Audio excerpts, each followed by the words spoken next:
Yo, what's up, everybody? This is your boy, President Dante. Listen, I don't do a lot of YouTube videos, but today I had to do one. Do me a favor, like, share, comment, and subscribe. And I'm telling you why I don't rock with the Democrat Party no more. Because you have people get out here and blatantly lie, take things out of context, and this is why I cannot vote for Democrats any longer. I will never vote Democrat again because the thing is that gaslight. It's one thing to misunderstand somebody. It's another thing to just blatantly lie. And listen to Hakeem Jeffries take Byron Donald's words way out of context and make it emotional. Listen, take a listen. Oh my God, I cannot stand these people, man. I'm telling you, I do not like Democrats because they gaslight and they lie. Take a listen, y'all. Oh my God, I cannot with these people, man. Mr. Speaker, it has come to my attention that a so-called leader has made the factually inaccurate statement that black folks were better off during Jim Crow. That's an outlandish, outrageous, and out-of-pocket observation. We were not better off when a young boy named Emmett Till could be brutally murdered without consequence because of Jim Crow. We were not better off when black women could be sexually assaulted without consequence because of Jim Crow. We were not better off when people could be systematically lynched without consequence because of Jim Crow. We were not better off when children could be denied a high-quality education without consequence because of Jim Crow. We were not better off when people could be denied the right to vote without consequence because of Jim Crow. How dare you make such an ignorant observation? You better check yourself before you wreck yourself. Now, you know Hakeem thought he ate there, right? Hakeem really felt like he ate. Like, man, I told him. No, you didn't say anything but a bunch of emotional talking points. First of all, when he said that there was, better times for black people under Jim Crow, you know why? Because we was united. We didn't have the tit of the government to suck on. You know what I'm saying? We had to depend on one another. We had community. We had less violence amongst our people. We had nuclear families. We had mother and fathers in the home. Fathers actually went outside of the house and worked. Mothers stayed in the home and raised the kids. Yeah, things are better. Oh, economically, yeah, things are better. You know what I'm saying? I mean, no, it wasn't always, the way it is now, where we have more money in our pocket. But guess what? The homes are broken. So what's the use of having all this money, but the divorce rate is out of the wazoo? Make that make sense, Hakeem. It doesn't make any sense. Educationally, we was being taught better back then. We was being taught more about, life instead of all this indoctrination stuff. We was taught that it was only two genders, but now we're taught there's 1,000 genders and you could be whatever you feel. Hakeem, you are a joke. And this is why I cannot rock out with Democrats any further, because Democrats, all they do is lie and gaslight. And the thing is, what makes me mad is that once I keep on doing more and more research and see that you're lying to me, that pisses me off to the highest level of passivity. And this is why I can't rock with y'all. Now, let me go ahead and put this disclaimer right here. I'm not saying the Republican Party is the end all be all, because the Republican Party is feckless at this point to me. They're weak.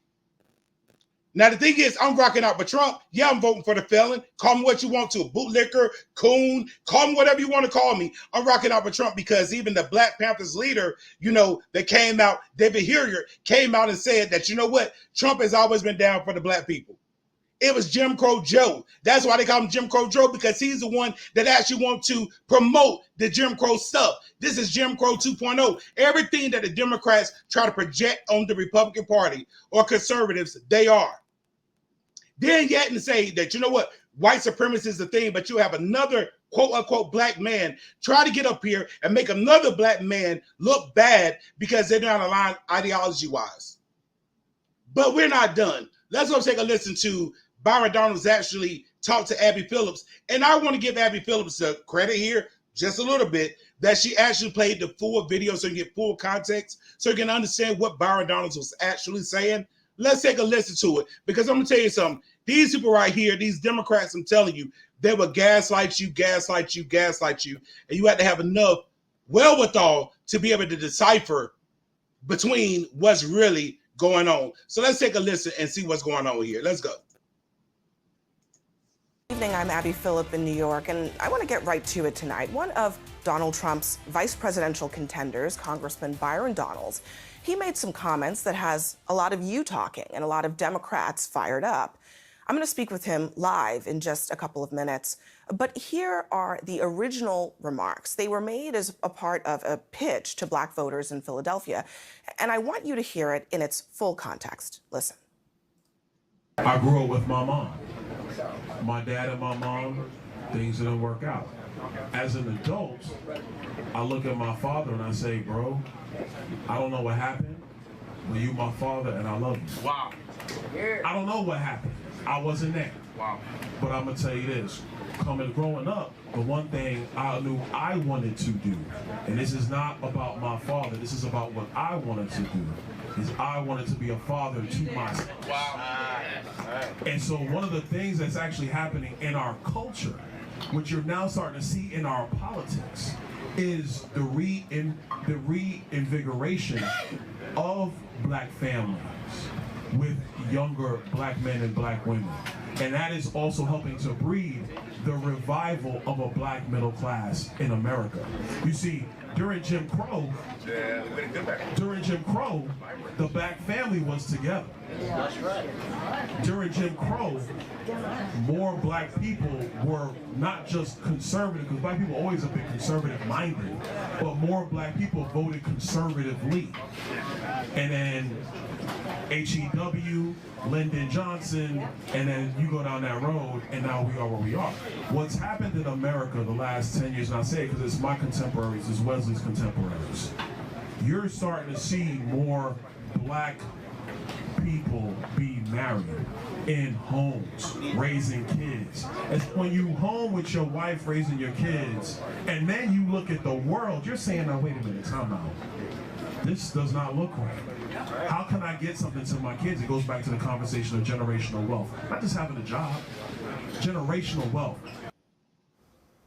Now, we should note that many Democrats who jumped on Donald's today claimed that he said that blacks were, quote, better off. As you heard there, he didn't use those exact words in the clip, but the congressman joins me now to talk about that. Congressman, thank you for being here. And you know what I think is so ironic? That even though she said that those words that Hakeem used, saying that, blacks are better off under Jim Crow, that wasn't what he said. Don't you know there's going to still be people on the internet? There's going to still be people that's going to hear what Hakeem said and run with that narrative. Not even going to say, you know what, let me listen to this in context and get the fullness of it and then understand what he's saying. See, it's about comprehension. See, the thing is, listening is a skill. And we see a lot of people don't have that skill. They listen to respond. They don't listen to understand. There is a big, big difference. And the thing is, he was saying that, the black family is more cohesive because we had no choice. We all we had. See, the thing is, we wasn't on the government and we didn't have these white liberals telling us what to feel, what to think, how to move. We were better off. See, you got a lot of people right now afraid to say that they're conservative. Most blacks, and it's true, we are conservative thinking people. We're not with all this liberal stuff. We're not about all this, this 50 million genders. We're not with all this different stuff. We about the natural order of things. But somewhere along the lines, we have gotten so busy trying to, I guess, hate Republicans because we were taught to hate Republicans because we were told that they were the party of the rich and it was a party of racism and that if you was black, you had to vote Democrat. This is crazy to me. Like I said, I realized that even in 2016 that I was conservative, and the more I thought about it, I said, how am I voting Democrat, but I am a conservative? I even started doing a little tests online to see where I aligned politically, and I kept on landing up on the right. Because I'm not a leftist. I don't think like Democrats. Just because I'm black doesn't mean I have to vote for Democrats. I know Joe Biden said you got to think about if you go vote for him or Trump, then you ain't black. I was born black. God, my mom and my daddy had something to do with me being black, and guess what? I'm going to die black. And I don't care what none of y'all got to say about it, but let's continue. I want to just focus on really the substance of what you were saying or trying to say in that clip.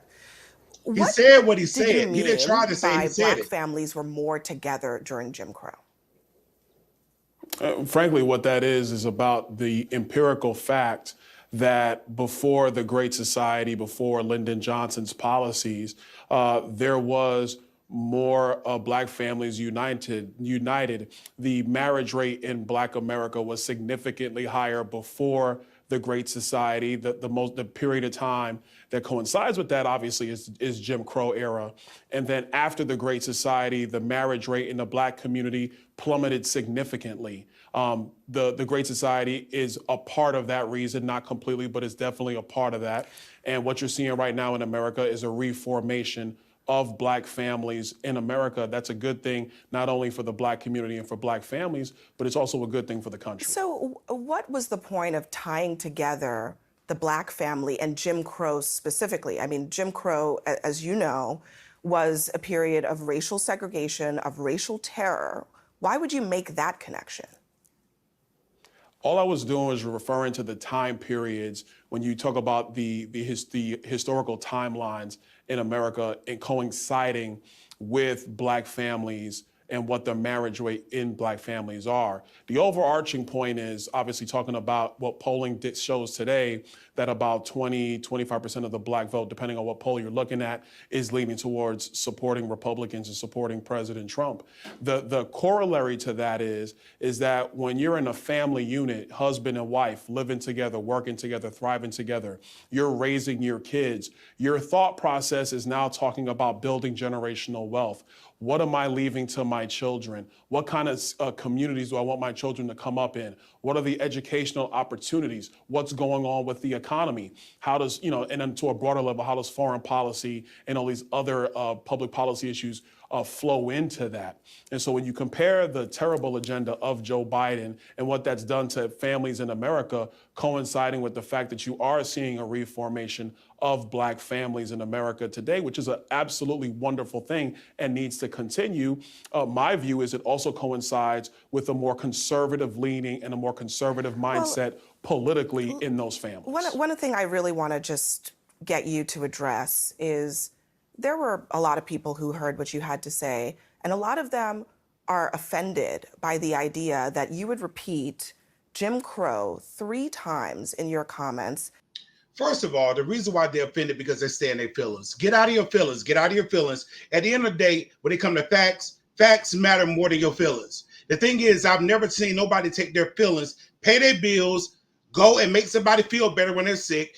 Get out of your feelings, y'all. Y'all got to stop this up with y'all feelings. That's why I cannot do Democrats, because they want you to stay in your feelings. They don't never want you to think logically. They don't never want you to think outside of the box. The man used Jim Crow because there was an era, there was a time. But Joe Biden can use Jim Crow and use it whenever he wants to. Democrats can use slavery whatever they want to, whenever they feel like it, and there's no problem. See, the thing is, the reason why they target Black people, especially because we're emotional beings, so they can say certain things to us. And then the thing is, we vote for them overwhelmingly. We get nothing because remember, they use George Floyd's name all the time, but nothing has happened when it came to George Floyd Act. They never passed that. And the Democrats had the House and the Senate and the White House, and it was never passed. You can't say the Republicans tried to block it because y'all could have passed it because y'all had the numbers. This is a problem. In my opinion, I think older Democrats and some of these Black women Democrats are the problem for the Black community as a whole. Because the older Democrats are set in their way, and then you have these women that are being emotional. And then they try to make us as Black men feel like we're less than men because we come out and say, nah, I want to see my family thrive. I want to see my family win. And I see under Joe Biden, we're losing, and we're losing miserably. And she's sitting up here with a little comfy job, doing well. And the thing is, she wants to try to tell this man who is speaking and being an example. I don't care about him being in an interracial relationship. See, that's what they really want to target, that the fact that he's married to a white woman. So what? I thought y'all said love is love. Y'all got to stop kidding me here. As if to suggest that that was a time period because that Black families were, in your words, together, because, in your words, Black people were not just more conservative, they voted more conservatively. That's a good thing. I mean, it sounds like nostalgia.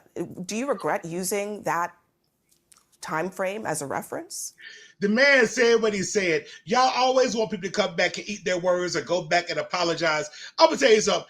I respect Byron Donalds because he stood on business 10 toes down. It's like, look, I said what I said. If y'all want to take it out of context, y'all can. Because remember, back in the day, you had things like rent parties where people come together and made sure that people came together and had the things that they needed. I mean, now it's all about the government. And now we got to a point where we got so selfish that we are so proud that we can't even go to our neighbor's house like we used to back in the day. And, can I get a cup of sugar? Or can I get a stick of butter? Or can I get 2 eggs? We didn't mind bartering back then, but now we've gotten so prideful because most of us get that flag or EF, that food stamp card or whatever, and we eat lobster and shrimp on the taxpayer's dime, and then we want to act like we have arrived.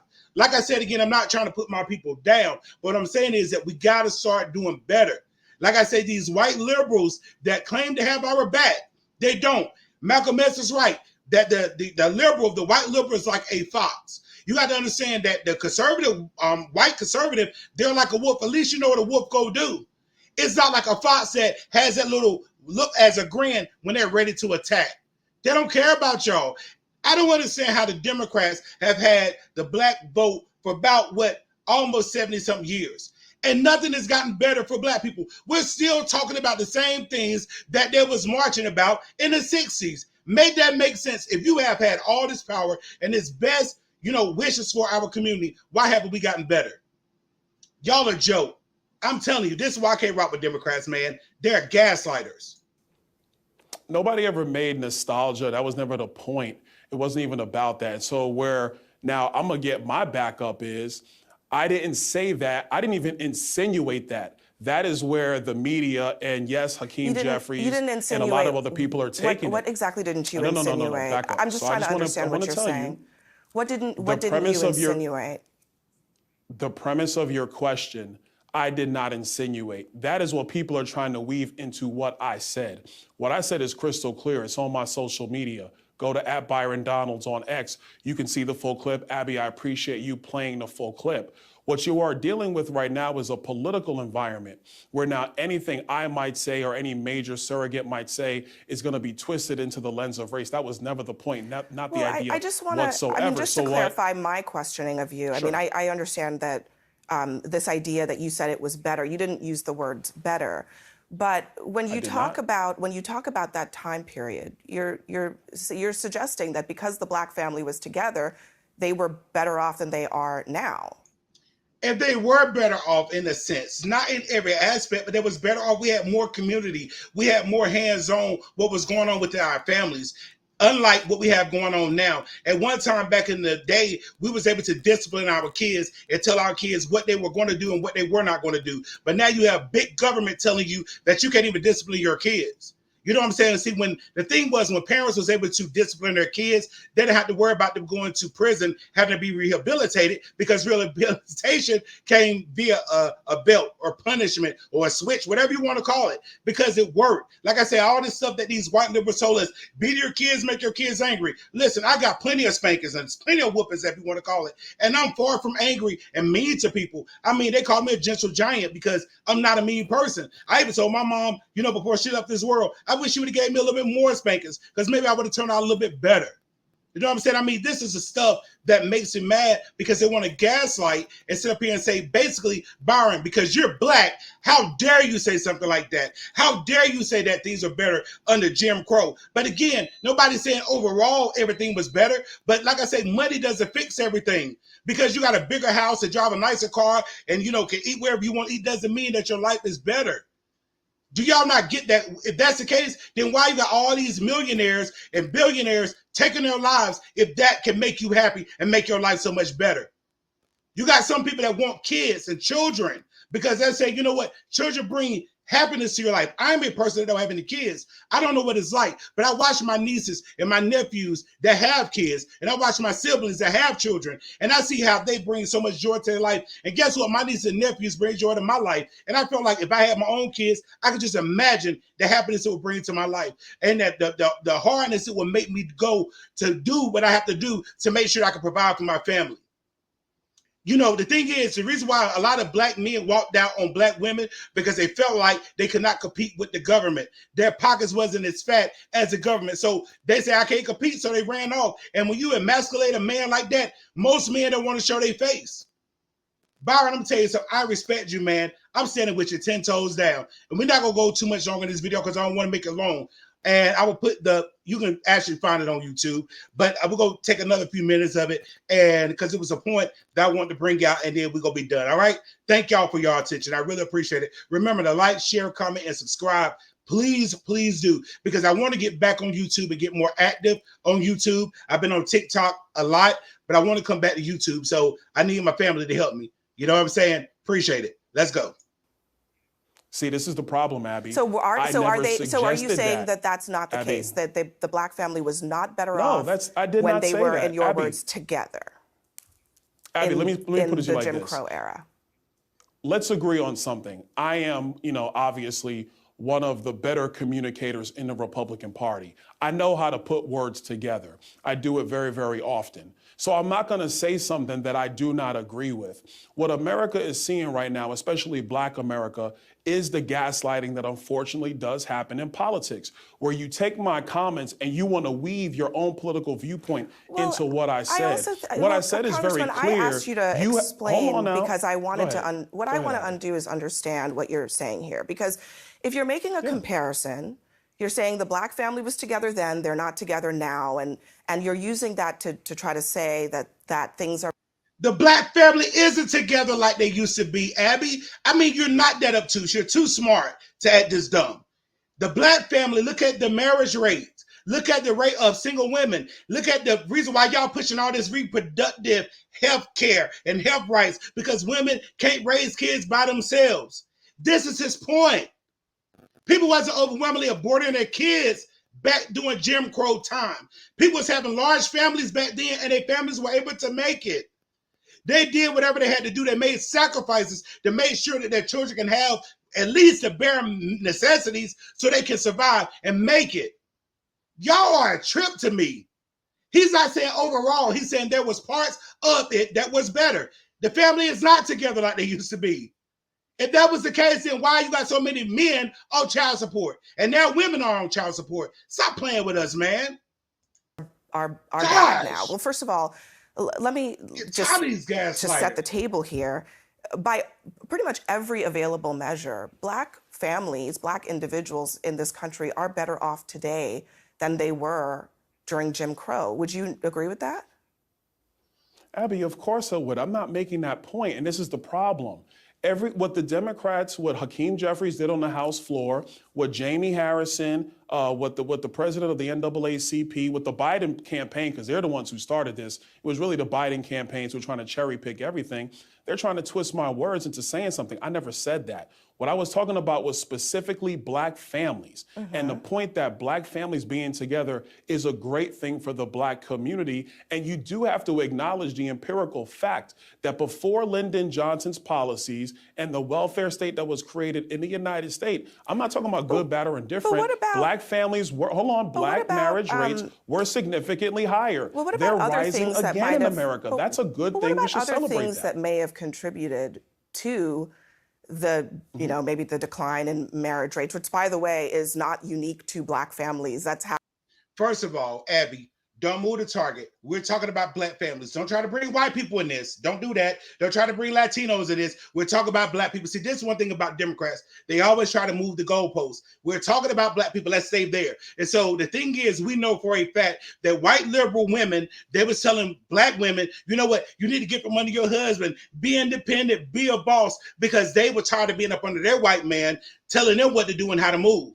See, the thing is, black women really back in the day didn't have a problem with their man going out making the money and coming home and doing what they had to do. They didn't have a problem with that until you have a bunch of white women getting these black women ears with this feminism stuff. And then look what happened. In most cases, these white liberals, they get you to get rid of your black man. Then you find out they with them. And then for some reason, that sorry black man becomes successful with them. Make that make sense, because they really don't have any interest for you at all.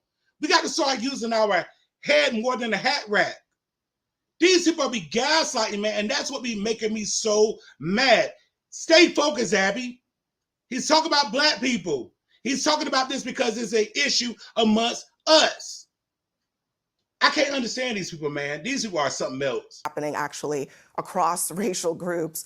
But what about other things? I mean, what about redlining? Do you think that that had an effect on the Black family? What about mass incarceration? What about the... Thank you, Joe Biden, for the mass incarceration in the post Jim Crow days. Thank you, Joe Biden. Thank you, Kamala Harris. Thank you, Bill Clinton. Thank you very much. Just want to make sure I give y'all a shout out and tell y'all thank you. Very much so, thank you for that mass incarceration. Most of the civil rights that we have, guess what? It was the Republican Party that overwhelmingly supported it. And yeah, she gonna even mention that, hey, it was on a Democrat president because he really had no choice. And he even said, you know what? Let's just go ahead and give these people something, just enough. Not enough to make a difference, because see, a lot of us niggers are starting to get too uppity. So he need to give us enough to basically pacify us, not satisfy us. There's a big difference. Most of us, every 2 to 4 years, we get a pacification. We never get satisfaction. And that's why we have to keep coming back with the same routine. I'm wrapping up, y'all. I'm wrapping up, I promise. War on drugs, which was pushed by a Republican president whose advisor said it was specifically to target Black people. What about all of those things? Look, if you want to talk about redlining and a lot of the other policies that were put forward, quite frankly, by the Democrat Party, if you're going to go back to Jim Crow, because Jim Crow was Democrat policies. Well, that's what that was. I know that you know Abby, this. Don't cut me off when I'm trying to make a point. Let me just, Abby. I have to correct on a factual point here. I know that you know that the Democratic Party and the Republican Party of today are ideologically not what they were during Jim Crow. You know that, Congressman. So, you know what? I'm going to stop right here and I'm going to say this. She was trying to allude there was a party switch. The platforms for the Democrats and the Republicans are still the same. They never changed. The way people vote changed. Just like now, a lot of people that would normally vote Democrat, they're saying they're going to support Trump. It doesn't mean the Democrat Party or the platform has changed its ideology. It just means the way people vote has changed. So when they come out here with this lie, saying there was a party switch, like the Bloods got on the phone with the Crips and say, you know what? Bloods, y'all gonna be blue, and the Crips saying now we're gonna be red. It never happened. Y'all got to understand this. It doesn't take rocket science to figure this stuff out, but this is what they'll come out and tell you. There was a party switch, like the Democrats got on the phone with the Republicans say, you know what? We're not going to be racist anymore. Y'all be the racists now. And the Republicans said, okay, we'll be the racists. And the Democrats said, we just going to stop being racist. That is a heart condition. And hearts don't change overnight that quickly. And most of these people that actually left the Democrat Party, the Democrats, the Dixiecrats, are one and the same. But guess what? It was only one person that left the Democrat Party, and that was Strom Thurmond, and he became a Republican after the civil rights. And then it was because he got Christ in his heart, and he changed his ways. But all them other Democrats remained Democrats to the day they died. Remind them that Robert Byrd was a Democrat to the day he died, a former KKK member, but he remained a Democrat. So you're not going to tell me there was a party switch, and this man remained a Democrat. I can't with these people, y'all. Again, let me go before I've been saying too much. Like, comment, subscribe, share. Thank y'all so much, y'all. I'm out of here, man, because these people making me mad. Ugh.